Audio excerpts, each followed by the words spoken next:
Après mon divorce, ma famille m'a traité de lâche. J'ai immédiatement coupé les ponts. 2 ans plus tard, je suis remarié et heureux. Exclus de la fête, ils ne comprennent pas mon choix et disent que je leur en veux pour rien. Je m'appelle Henri. J'ai 36 ans maintenant, mais cette histoire se déroule il y a 2 ans, quand j'en avais 34 et que je venais de signer les papiers du divorce, tournant ainsi une page à laquelle je m'étais accroché bien trop longtemps. J'étais épuisé, émotionnellement vidé, et je faisais toujours semblant de sourire, comme si tout était sous contrôle, comme si ma vie n'avait pas été réduite en cendres. Je n'avais pas encore prévenu ma famille, pas officiellement. Ils se doutaient de quelque chose. Bien sûr, j'avais cessé de me montrer aux déjeuners dominicaux. Je ne portais plus mon alliance, et j'avais évité les questions sur Amandine pendant des mois. Mais ce dîner allait être le moment. J'ai pensé, peut-être naïvement, qu'il montrerait un peu de soutien, qu'il remarquerait que j'étais plus mince que d'habitude, ou que mes mains tremblaient quand j'atteignais mon verre d'eau. J'ai pensé que quelqu'un me demanderait si j'allais bien. Mais c'est ma famille dont nous parlons. Mon père, Jean-Luc, est le genre d'homme qui pense que l'émotion est une faiblesse qu'on devrait s'être extirpée avant l'âge de 10 ans. Il est vieux jeu dans le pire des sens. Débrouille-toi tout seul, malgré le fait d'être né avec une cuillère en argent dans la bouche. Les hommes ne pleurent pas, sauf devant un match de football, et si votre femme vous quitte, vous devez l'avoir mérité. Ma mère, Sylvie, est une complice professionnelle. Elle n'a jamais ouvertement contredit mon père de sa vie, mais elle a maîtrisé l'art du silence passif-agressif. Et puis il y a mes sœurs, Émilie et Coralie, mes aînées de quelques années, et toujours les filles en or. Des étudiantes brillantes, des médecins mariés, une maison chacune en banlieue chic, et des golden retrievers assortis. Elles parlent à l'unisson comme des jumelles dans un film d'horreur, même si elles ont 3 ans d'écart. Et moi, je suis le plus jeune, le créatif, le rêveur, ce qui était leur façon polie de dire que je ne faisais jamais ce qu'elles attendaient. J'ai choisi le cinéma plutôt que la finance, j'ai créé ma propre boîte de production, et j'ai épousé Amandine, une femme qu'ils n'ont jamais vraiment acceptée parce qu'elle avait un tatouage et travaillait comme sculptrice. Ce n'était pas subtil non plus. Sylvie m'a un jour pris à part pendant une fête de Noël et m'a demandé si j'étais sûr qu'Amandine n'était pas avec moi juste pour la stabilité. J'ai ri à l'époque, j'ai balayé ça d'un revers de main, mais ce commentaire m'est resté. Bref, ce dîner, c'était un truc décontracté, juste en famille, juste pour prendre des nouvelles, du moins c'est ce que je pensais. Je n'avais pas prévu d'annoncer la nouvelle avant le dessert, peut-être autour d'un café, peut-être quand la table se serait un peu détendue. Mais au moment où je me suis assis, j'ai su que quelque chose n'allait pas. Émilie avait l'air suffisante. Coralie avait l'air curieuse, et mon père avait ce scintillement dans les yeux qu'il a quand il se prépare à faire la leçon. Alors, au milieu de son steak, sans même lever les yeux de son assiette, il a dit « Où est Amandine ? Toujours en quête d'elle-même dans cet atelier d'artiste ?» C'était dit comme une blague, mais son ton contenait une pointe. J'ai marqué une pause, j'ai jeté un coup d'œil à ma mère, espérant qu'elle apaiserait la situation. Elle s'est juste tamponné la bouche avec une serviette et a siroté son vin. Je me suis raclé la gorge. Nous nous sommes séparés, ai-je dit doucement. Il y a quelques mois, le divorce a été prononcé la semaine dernière. Et pendant une seconde, juste une seconde, il y a eu le silence. J'ai pensé naïvement que ce serait de la sympathie, un souffle retenu en solidarité. Mais mon père s'est penché en arrière sur sa chaise, a secoué la tête et a ri. Pas un rire bienveillant, pas même un rire choqué. Un rire comme si je venais de trébucher en public et qu'il voulait que tout le monde le voie. Eh bien, a-t-il dit, croisant les bras derrière la tête. Cela prouve juste que nous avions raison depuis le début. Tu as toujours été un lâcheur. J'ai cligné des yeux. Je ne savais même pas comment répondre. Mon estomac s'est noué. J'ai regardé mes sœurs, m'attendant à moitié à ce qu'au moins l'une d'elles intervienne, qu'elles disent quelque chose de neutre, quelque chose de fraternel. Au lieu de cela, Coralie a ricané et a dit, je veux dire, tu abandonnes toujours quand les choses deviennent difficiles. Tu as quitté ce boulot à Lyon après 2 mois, tu te souviens? Et ce documentaire que tu n'as jamais terminé. Émilie a ajouté, hochant la tête comme si elle comptabilisait mes échecs, tu n'as pas perdu d'argent avec ça? Sylvie n'a pas dit un mot. Elle a juste offert un petit sourire contraint et a haussé les épaules, comme pour dire, que voulez-vous faire? J'étais stupéfait. Je n'ai pas dit un mot pendant les 15 minutes suivantes. Je suis resté là à picorer ma nourriture, à rejouer le moment encore et encore dans ma tête, comme si ça pouvait sonner différemment si je l'entendais une deuxième fois. Mais non. Il pensait vraiment ça. Il pensait que j'étais une blague, un raté. Le genre de personne qui provoque sa propre misère et s'en plaint quand elle s'écroule inévitablement. Et voici le truc. Amandine et moi ne nous sommes pas séparés parce que j'ai abandonné. Nous nous sommes battus durement pendant des années. Nous avons fait de la thérapie. Nous avons essayé de prendre de la distance. Nous avons essayé des retraites de reconnexion, des ateliers de couple et des livres, des week-ends. Mais l'amour ne suffit pas toujours. Et parfois, les gens évoluent simplement dans des directions différentes. Elle voulait une vie plus simple. Plus de villes, plus de tournages nocturnes, plus d'horaires imprévisibles. Et je ne pouvais pas lui donner cela sans tuer la partie de moi qui me fait me sentir vivant. Ce n'était pas un échec. C'était de la survie. Mais essayez d'expliquer cela à une table de gens qui ont déjà décidé qui vous êtes. À la fin du dîner, mon appétit était parti. J'ai repoussé ma chaise sans dire au revoir. Je me suis juste levé et j'ai franchi la porte d'entrée pendant qu'il continuait à parler comme si rien ne s'était passé. Personne ne m'a suivi. Personne n'a appelé. Pas cette nuit-là. Pas le lendemain. C'était comme si ma douleur était un inconvénient dont ils étaient reconnaissants d'être débarrassés. C'est cette nuit-là que je les ai tous coupés. Pas d'annonce retentissante, pas de confrontation dramatique. J'ai juste cessé de répondre aux messages, de rappeler, je me suis retiré du groupe de discussion familiale. Les anniversaires sont passés. Les fêtes sont passées. Je ne me suis pas présenté, je n'ai pas expliqué. S'ils voulaient me traiter comme si je n'existais pas, j'ai pensé que je leur ferais la courtoisie de disparaître. Mais la vie a une façon d'avancer sans permission. Et parfois, elle s'améliore. Et parfois, elle s'améliore tellement que ça les effraie. Je ne m'attendais pas à ce que le silence soit si bruyant. Après ce dîner, j'ai pensé que quelqu'un, n'importe qui, me contacterait. Même pas pour s'excuser, mais au moins pour prendre des nouvelles, pour faire semblant de s'inquiéter. Mais les jours sont devenus des semaines, et pas un seul message n'est arrivé. Le groupe de discussion familiale continuait de vibrer avec leurs bêtises habituelles. Émilie partageant des photos du récital de piano de sa fille. Coralie s'extasiant sur une nouvelle instructrice de yoga, papa se plaignant du prix de l'essence comme d'une attaque personnelle. Mais je suis resté silencieux et personne n'a semblé remarquer que j'étais parti. Je ne les ai pas bloqués. Je voulais voir. Je voulais témoigner à quel point je comptais peu pour eux quand j'ai cessé de faire des efforts. J'avais toujours été celui qui cherchait la connexion.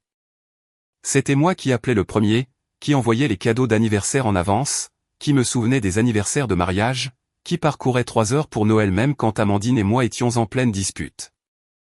Je continuais d'essayer de prouver que j'appartenais à une famille qui ne m'avait jamais vraiment ouvert la porte. Mais après ce dîner, j'ai cessé d'essayer. La première fête après la rupture fut Pâques. Sylvie accueillait toujours et pendant des années, elle m'avait culpabilisé de venir avec la phrase « Ce n'est pas vraiment une question de religion, Henri. C'est une question de famille. » Je n'ai pas répondu à l'invitation, pas même par un nom. Je l'ai juste ignoré. Et quand j'ai vu les photos plus tard, tout le monde aligné dans des couleurs pastel, tenant des verres à vin assortis dans le jardin. Je n'ai pas été surpris de voir que mon absence n'a même pas été mentionnée. Ce qui m'a surpris, c'est le message vocal de mon père 3 jours plus tard. Pas des excuses, pas même un bonjour, juste ce message rude et bref, tu as encore manqué Pâques. Je ne sais pas quel message tu essaies de faire passer, mais c'est puéril. La famille se montre. Grandis un peu. Clic. Je me souviens l'avoir écouté pendant ma promenade matinale, et j'ai juste ri. J'ai ri à voix haute, seul au bord d'un étang, parce qu'il avait le culot de me traiter de puéril après ce dîner. Après tout ça. Ce rire s'est cependant transformé en quelque chose de plus sombre, quelque chose de serré dans ma poitrine, quelque chose comme de la rage. J'ai sauvegardé le message vocal. Je ne sais pas pourquoi. Peut-être pour des moments comme celui-ci, quand je commence à douter de moi et que j'ai besoin d'un rappel de la raison pour laquelle je suis parti. Quoi qu'il en soit, la vie a continué. La mienne, du moins. Je me suis jeté dans le travail. J'ai recommencé à filmer. Pas des projets clients, mais des choses personnelles, des documentaires, des courts-métrages, des pièces expérimentales, des choses qui me faisaient me sentir à nouveau moi-même. Et quelque part au milieu de tout ça, j'ai rencontré Claire. Claire ne ressemblait en rien à Amandine. Là où Amandine était douce et introspective, Claire était bruyante et drôle et racontait des histoires avec tout son corps. Elle avait traversé ses propres épreuves. Des fiançailles désastreuses qui s'étaient terminées avec son ex vidant leur compte commun et la laissant en plan 2 semaines avant le mariage. Alors, nous nous sommes liés lentement, prudemment. Nous ne cherchions pas à nous réparer mutuellement. Nous étions juste fatigués de faire semblant d'aller bien seuls. Je n'ai pas parlé d'elle à ma famille. Non par honte, juste par protection. Je ne voulais pas que leurs opinions infectent quelque chose de bien. J'avais fait cette erreur une fois, mais la nouvelle s'est finalement répandue. Émilie nous a croisés un après-midi dans une librairie de quartier. Je tenais la main de Claire. Nous rions de quelque chose de stupide, probablement un chien en pull. Et là, Émilie était là, à côté de son mari, figée comme si elle avait vu un fantôme. Elle n'a pas dit bonjour. Elle n'a pas fait signe. Elle a juste fixé. Et une semaine plus tard, j'ai reçu un message de maman, j'ai entendu dire que tu voyais quelqu'un de nouveau. J'espère que tu ne prends pas une autre décision impulsive. Nous ne voulons que ton bien. J'ai fixé ce message pendant 10 minutes avant de le supprimer. Je n'ai pas répondu. Que pouvais-je dire? Que Claire me faisait rire d'une façon que je n'avais pas connue depuis des années. Qu'elle lisait mes scripts et me donnait réellement des retours. Qu'elle arrivait à 2 heures du matin avec de la soupe quand j'avais la grippe et restait éveillée toute la nuit à regarder de mauvais films d'horreur avec moi. Il ne voulait pas mon bien. Il voulait le contrôle, l'approbation, l'obéissance. Cet été-là, j'ai posté une photo de Claire et moi sur un sentier de randonnée. Rien de spécial, juste un selfie avec elle souriante et moi l'air rouge et épuisé. La légende était quelque chose de ringard comme « elle m'a fait gravir une montagne ». J'ai survécu. En 1 heure, Coralie avait commenté « tu remplaces déjà Amandine ?» C'était rapide. Puis Émilie a enchaîné « waouh, je ne savais pas que tu étais ce genre de gars ». Et puis ma mère a aimé les 2 commentaires. Je n'ai pas répondu, mais j'ai archivé le message et je les ai tous bloqués. Claire a remarqué. Bien sûr qu'elle a remarqué. Elle m'a demandé si tout allait bien et je lui ai dit la vérité. Pas toute l'histoire, mais assez. Assez pour qu'elle comprenne que ma famille ne savait pas aimer sans condition.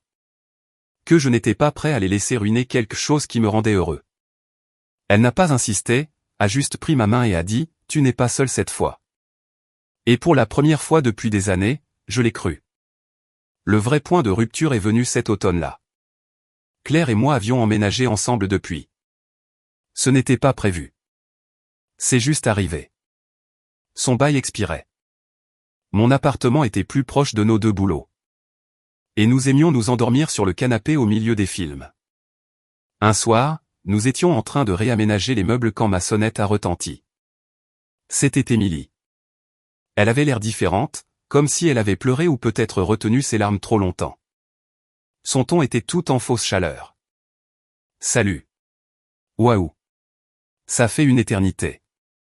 Elle agissait comme si rien ne s'était passé, comme si nous n'avions pas passé la dernière année en silence. Je me tenais sur le pas de la porte, ne l'invitant pas à entrer. Claire restait en arrière-plan, respectueuse, mais présente, et les yeux d'Émilie ont balayé vers elle, puis sont revenus vers moi, les lèvres se serrant. Je voulais juste parler, a-t-elle dit. Tu as été vraiment distant. Tout le monde s'inquiétait. Cela m'a fait rire. Non pas parce que c'était drôle, mais parce que c'était si absurde. S'inquiétait, ai-je répété. Vraiment? C'est ce qu'était papa quand il m'a laissé un message vocal me traitant de puéril. Elle a agité une main comme si elle chassait un moustique. Tu sais comment il est. Il ne le pensait pas comme ça. Oh non, ai-je dit, et toi, ou Coralie, ou maman? Émilie a eu l'audace d'avoir l'air blessée. Nous essayions juste d'aider. Tu faisais de mauvais choix, Henri. Nous pensions que si nous ne disions rien, tu finirais à nouveau seul. Et je suppose que c'est ce que vous vouliez, n'est-ce pas, ai-je dit, la voix montant. Pour que vous puissiez rester assis et dire, tu vois, je te l'avais dit. Elle a cligné des yeux rapidement. Nous sommes une famille. Nous t'aimons. Non, vous ne m'aimez pas, ai-je dit en reculant. Vous aimez le contrôle. Vous aimez avoir raison. Vous vous aimez les uns les autres. Mais moi? Vous ne m'avez jamais traité comme si j'appartenais. Puis j'ai fermé la porte. Elle est restée là une bonne minute avant que j'entende ses pas s'éloigner. J'ai pensé que ce serait la fin. Mais 2 semaines plus tard, j'ai reçu une lettre par la poste de mes parents. Une invitation formelle à un dîner de réconciliation familiale, manuscrite, rigide, comme une proposition de cesser le feu dans une guerre que personne n'admettait avoir commencé. Et au bas, de la cursive soignée de ma mère, tu nous manques. Passons à autre chose. J'aurais dû l'ignorer. Mais une partie de moi, une petite partie stupide et têtue, a pensé que c'était peut-être le moment. Peut-être qu'ils avaient réalisé ce qu'ils avaient fait. Claire m'a prévenu, n'y va que si tu es sûr que ça ne te brisera pas à nouveau. Je lui ai dit que j'allais bien. Je ne l'étais pas, car cette nuit-là, tout a finalement craqué et ils ont franchi une ligne que je ne pourrais jamais pardonner. Je savais que je n'aurais pas dû y aller. Je me suis dit que ce serait différent cette fois. Qu'une invitation manuscrite signifiait quelque chose. Que peut-être le silence s'était transformé en culpabilité. Que peut-être je leur manquais. Pas seulement la version de moi qui hochait la tête et souriait et payait l'addition. Mais j'aurais dû écouter Claire. J'aurais dû faire confiance à cette intuition au fond de ma tête. Celle qui murmurait, ils n'ont pas changé. Ils ne changeront jamais. Le dîner de réconciliation familiale a eu lieu chez mes parents. La même grande maison froide où j'ai grandi. Celle avec des parquets cirés et des meubles sur lesquels personne ne s'asseyait jamais. C'était bizarre de monter ces marches à nouveau. La lumière du porche était allumée. Le même carillon a résonné quand j'ai sonné. Et pendant un instant, j'avais à nouveau 17 ans. Rentrant à la maison après avoir raté le couvre-feu, me préparant à la désapprobation silencieuse de papa et au regard déçu de maman. Sylvie a ouvert la porte avec ce sourire contraint et répété qu'elle portait toujours quand il y avait des invités. Elle s'est penchée pour un câlin, raide et bref, puis s'est écartée. Je suis entré dans une maison qui ressemblait à un musée. Rien n'avait changé. Ni la place des fausses fleurs sur la table à manger, ni le bol de fruits décoratifs dans la cuisine, pas même la photo de famille sur le mur d'il y a 10 ans. Amandine y était toujours souriante. Je ne sais pas pourquoi, mais ça m'a frappé plus fort que prévu. Coralie et Émilie étaient déjà là. Coralie versait du vin. Émilie mettait la table, fredonnant comme si c'était un autre dîner du dimanche. Papa était assis sur sa chaise, celle qu'il ne laissait jamais personne d'autre toucher, regardant un résumé sportif en sourdine. Personne n'a eu l'air surpris de me voir. Personne n'a eu l'air soulagé. Nous nous sommes assis pour manger et pendant un moment, c'était silencieux. Pour la conversation, Émilie a posé des questions sur le travail. Coralie a mentionné une nouvelle maison de vacances qu'elle et son mari venaient d'acheter comme investissement. Maman a fait passer le poulet rôti et a demandé si j'étais toujours avec cette fille, Claire. Cette fille, l'ai-je corrigé. Claire, ma compagne. Oui. Oh, a-t-elle dit, tu vas un peu vite, n'est-ce pas? Je n'ai pas répondu. J'ai juste continué à mâcher. Puis papa s'est penché en arrière et a poussé un soupir comme s'il attendait ce moment toute la nuit. Alors, a-t-il dit, parlons de ce qui s'est passé. J'ai levé les yeux. Tu as coupé les ponts avec ta famille, a-t-il dit en quelques mots. Pour quelques blagues au dîner. Des blagues, c'est comme ça que vous appelez ça, ai-je demandé. Émilie a enchaîné, Henri, nous ne voulions pas te blesser. Tu traversais une période difficile. Nous étions juste honnêtes. Coralie a hoché la tête. Et tu as une façon de faire, tu sais. Tu deviens émotif. Tu repousses les gens. Tu ne vas pas jusqu'au bout. J'ai ri, non pas parce que c'était drôle, mais parce que c'était si prévisible. Il ne m'avait pas amené ici pour me réconcilier. Il m'avait amené ici pour me manipuler, pour réécrire le récit, pour se peindre comme les personnes raisonnables et moi comme le mouton noir hyperactif. Je suis venu ici en pensant que quelque chose avait peut-être changé, ai-je dit. Mais vous vouliez juste une chance de me dire que j'avais tort. Encore. Personne ne dit que tu avais tort, a dit maman en posant sa fourchette. Nous disons juste que tu aurais pu mieux gérer les choses. C'était ça. C'était le moment. Je me suis levé, j'ai pris ma serviette et je l'ai laissée tomber sur l'assiette. Je n'ai pas besoin de ça, ai-je dit. Plus maintenant. Et puis, pour la première fois de ma vie, je suis parti sans regarder en arrière. Cette nuit-là, j'ai touché ce que je pensais être le fond. Non pas parce qu'il me manquait. Non pas parce que je regrettais quoi que ce soit que j'ai dit, mais parce que j'ai réalisé que je n'avais jamais vraiment eu de famille. Pas de la façon dont les gens en parlent quand ils disent « ma famille me soutient ». J'avais des gens qui partageaient mon sang et tenaient un tableau de score. Des gens qui exigeaient la loyauté sans offrir d'amour, qui appelaient mes limites du drame et mon indépendance un échec. Cette nuit-là, je suis resté longtemps dans ma voiture, juste à regarder le volant. Je n'ai pas pleuré. Je n'ai pas crié. Je me sentais juste vide, comme si tout ce que je croyais sur l'amour et la connexion avait été arraché de moi. Claire est restée éveillée à m'attendre. Quand je suis entré, elle n'a pas demandé ce qui s'était passé. Elle m'a juste pris dans ses bras et a dit « Tu es à la maison maintenant ». Et c'est là que j'ai réalisé que le fond n'était pas le dîner. C'était avant. C'était chaque fois que je laissais leurs mots me faire douter de ma valeur. Chaque fois que je mordais ma langue au lieu de me défendre. Chaque fois que je baissais la voix pour ne pas perturber la pièce. Cette nuit-là a été le tournant, le début de la remontée. Cela ne s'est pas fait du jour au lendemain. La guérison ne le fait jamais, mais cela a commencé par de petites choses. Je suis allé en thérapie. Une vraie thérapie, pas le genre où l'on ment pour obtenir une tape dans le dos. J'ai trouvé un gars nommé Dr Dubois, ancien artiste devenu psychologue. Il a compris. Il a compris ce que c'était d'être l'original dans une famille obsédée par l'image. Il m'a aidé à défaire des années de honte que je ne savais même pas porter. M'a aidé à cesser de tressaillir chaque fois que je faisais une erreur, m'attendant à ce que quelqu'un dise « je te l'avais dit ». Claire et moi avons voyagé davantage. Non pas pour poster des photos, non pas pour se vanter, juste pour vivre. Nous avons fait un road trip le long de la côte et avons dormi dans des motels bon marché avec des distributeurs automatiques en panne et du sable dans les draps. Nous avons fait de la randonnée, nous avons ri, nous avons parlé de rêves que nous avions tous deux enterrés. Elle voulait ouvrir un atelier de céramique. Je voulais faire un film juste pour moi. Alors, je l'ai fait. J'ai passé cet hiver à tourner un court-métrage. Sans budget, juste des amis, des faveurs et des lumières empruntées. C'était brut, brouillon, personnel. Une histoire sur un homme essayant de réécrire le récit que sa famille avait écrit pour lui. Je n'ai dit à personne de quoi il s'agissait vraiment, mais c'était le mien. Et quand il a été présenté en première dans un petit festival de cinéma indépendant ce printemps-là et a reçu une standing ovation, j'ai senti quelque chose s'ouvrir en moi.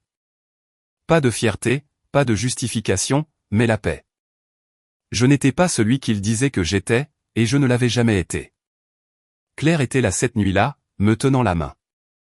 Après la projection, un étranger est venu me voir, un type d'une vingtaine d'années, nerveux, maladroit, et a dit « On dirait que vous avez écrit ça sur ma vie ».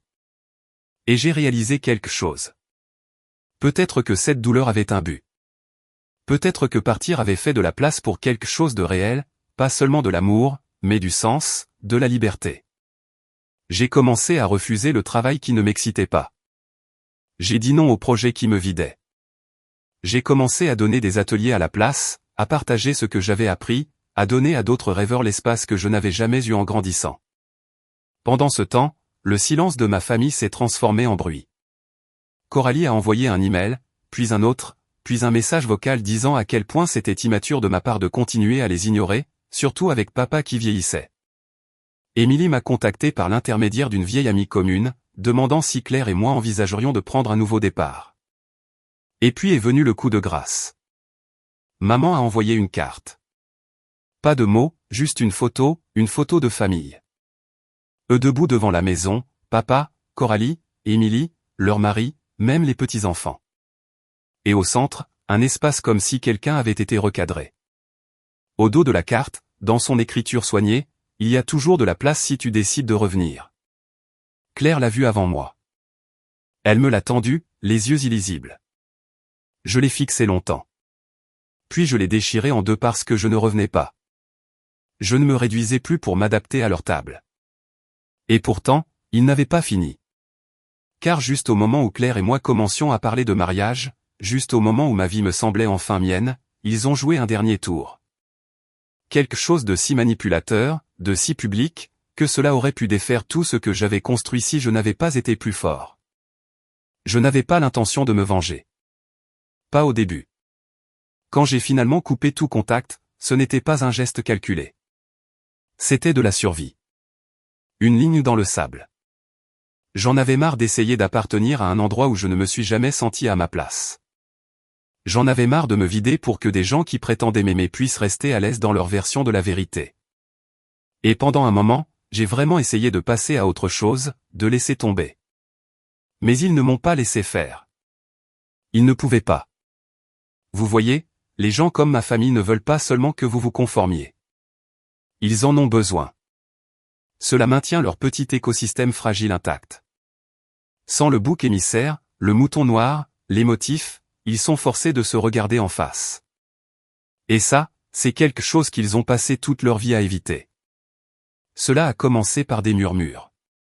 Claire a appris par une connaissance commune, une ancienne amie de Coralie à l'université, que mon nom avait été mentionné lors d'un brunch.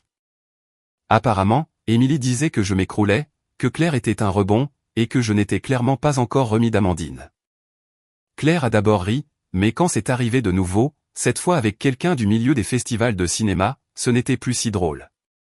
L'un des coordinateurs du festival m'a pris à part et a demandé « Eh mec, tout va bien avec ta famille ?» Émilie a dit quelque chose à propos d'une dépression. Je l'ai regardé, quel genre de dépression, ai-je demandé. Il a haussé les épaules, clairement mal à l'aise. Je ne sais pas. Elle a juste dit, tu es un peu instable depuis le divorce. Que ton dernier film était comme un appel à l'aide. Je l'ai remercié, me suis excusé, et suis sorti prendre l'air. Instable. Un appel à l'aide. Il ne suffisait pas qu'il m'exclue. Maintenant, il voulait empoisonner tout ce que j'avais construit. Subtilement, tranquillement, juste assez pour soulever des questions, pour jeter le doute, pour me saper dans des espaces où je me sentais enfin épanoui. C'est à ce moment-là que le feu a commencé à couver. Pas le genre qui vous brûle de l'intérieur, mais le genre qui vous aiguise, vous concentre, le genre qui vous rend dangereux. Claire et moi planifions notre mariage discrètement à ce moment-là, juste nous deux. Pas de grandes annonces, pas de faire-part. Nous n'essayions pas de le cacher. Nous le protégions juste. Chaque fois que nous parlions de lieux, de listes de lecture ou de destination de lune de miel, j'avais l'impression de construire quelque chose de sacré, quelque chose que personne ne pouvait toucher. Mais tout à coup, Sylvie a appelé. Elle n'appelait jamais. Je ne lui avais pas parlé depuis plus d'1 an. Je n'ai pas répondu, bien sûr, mais elle a laissé un message vocal. Sa voix était douce, comme si elle lisait un script. « Salut, mon chéri. Nous avons entendu des nouvelles excitantes par la vigne. Un mariage. Oh, Henri, j'espère que cela signifie que nous tournons enfin la page. Nous serions ravis d'en faire partie.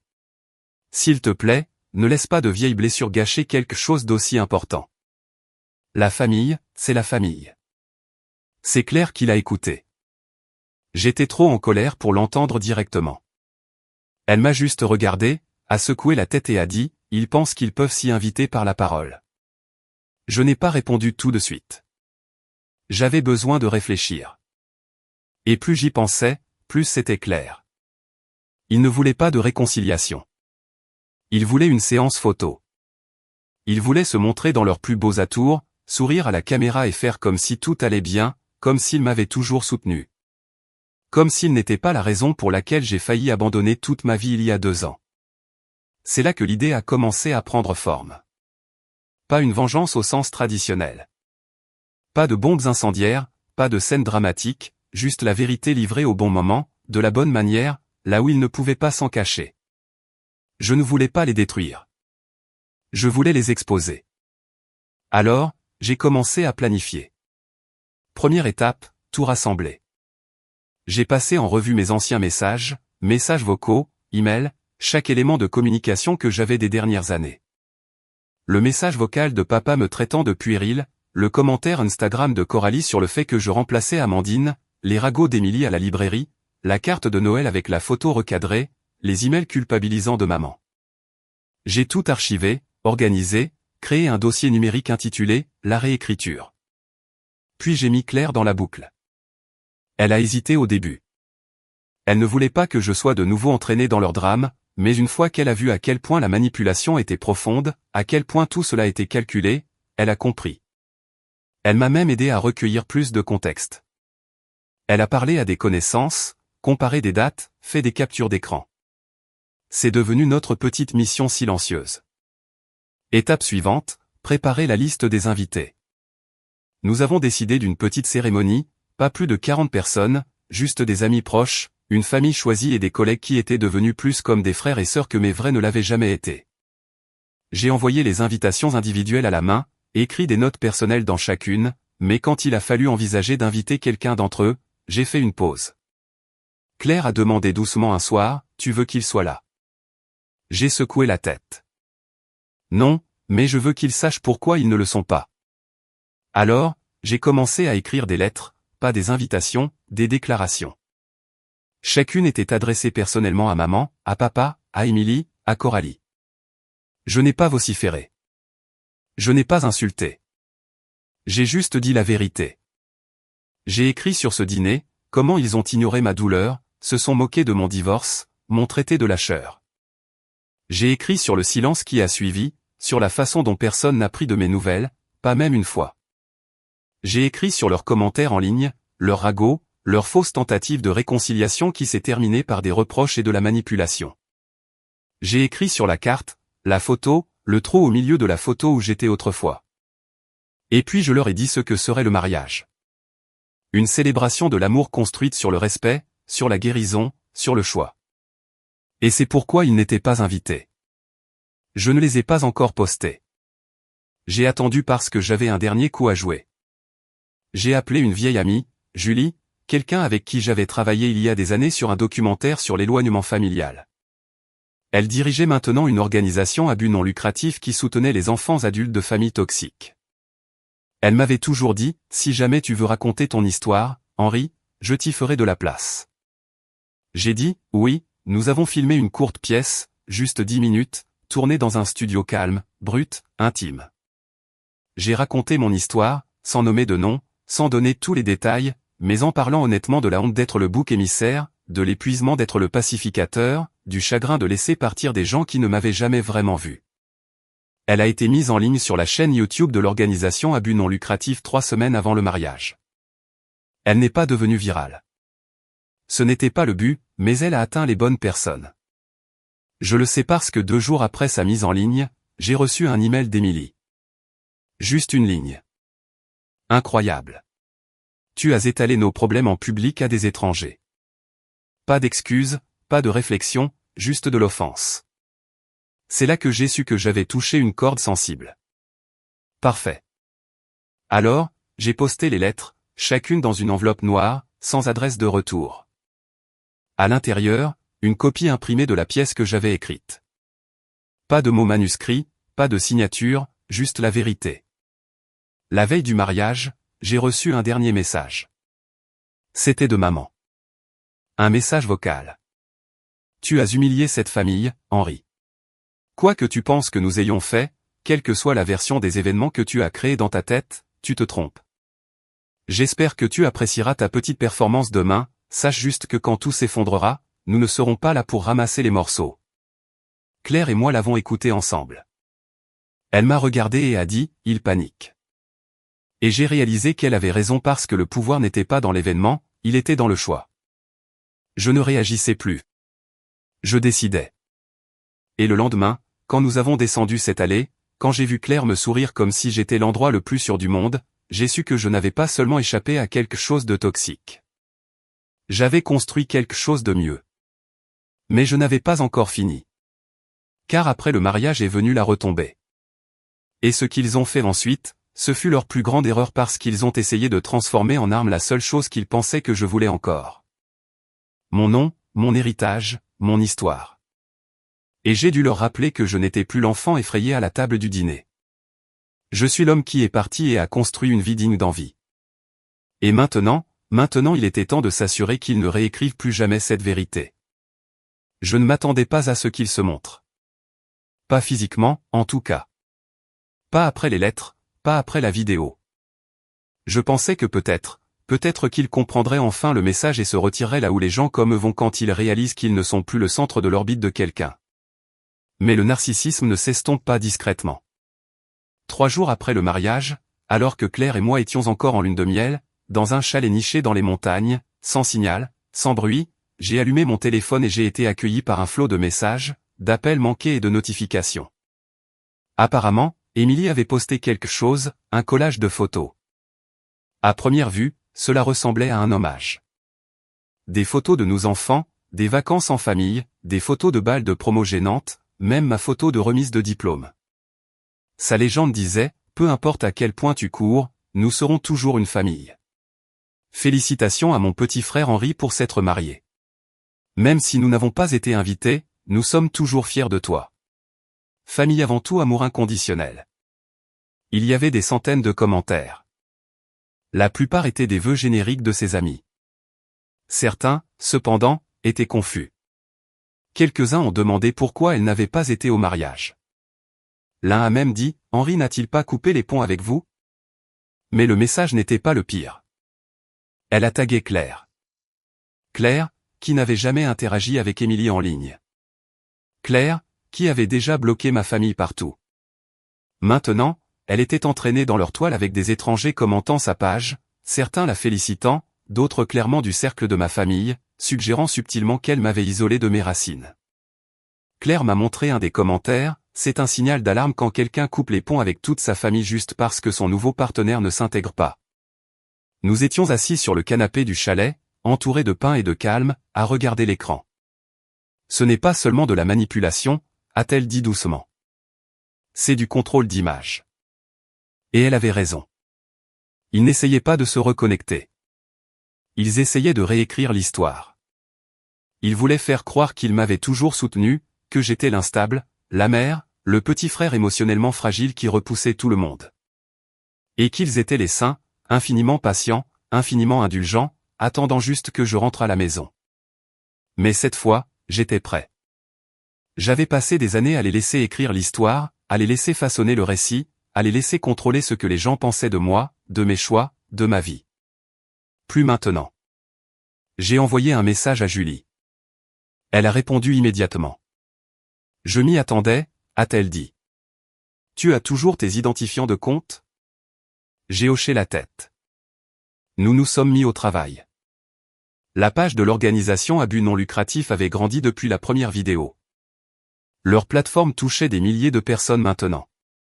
Des gens qui avaient vécu des histoires similaires, qui reconnaissaient les schémas, la manipulation, le chantage émotionnel. Julie avait toujours été claire, si jamais je voulais en partager plus, il me soutiendrait. Alors, j'ai écrit un suivi. Cette fois, je les ai nommés non pas avec des noms légaux, non pas avec des photos, mais avec des rôles. Le père qui m'a traité de lâcheur. La sœur qui a qualifié ma guérison de phase. La mère qui m'a recadré hors de la famille.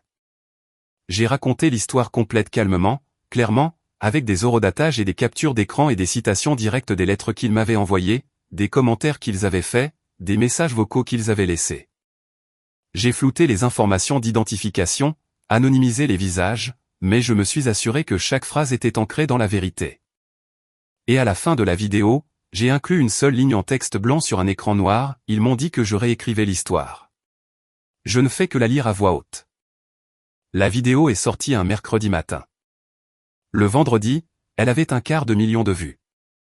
Le dimanche, elle en avait 1 demi-million. Mais plus que les vues, ce sont les commentaires. Des centaines, des milliers de personnes partageant leurs histoires. Des frères et sœurs éloignés, des enfants adultes narcissiques, des survivants de foyers toxiques. Ils ne me croyaient pas seulement, ils me reconnaissaient. La semaine suivante, j'ai reçu un email d'une journaliste qui animait un podcast sur l'éloignement familial. Elle voulait présenter l'histoire. J'ai dit oui. Puis une publication numérique de taille moyenne m'a contacté pour un article d'opinion. Je l'ai écrit moi-même. Je l'ai intitulé « Le coup d'être le bouc émissaire de la famille et pourquoi je ne le paie plus ». Ma boîte de réception s'est remplie d'invitations à prendre la parole lors de panels, à contribuer à des articles, à animer des ateliers pour des créatifs confrontés au rejet familial. Je ne racontais plus seulement mon histoire. Je me l'appropriais. Et le meilleur, c'est qu'ils ne pouvaient rien faire. Ils ne pouvaient pas me poursuivre en justice. Ils n'étaient pas nommés. Ils ne pouvaient pas dire que c'était un mensonge. J'avais les preuves. Ils ne pouvaient pas me faire honte. Ils avaient déjà essayé. Finalement, ils ont essayé le silence. Émilie a supprimé le collage de photos. Coralie a rendu son compte privé.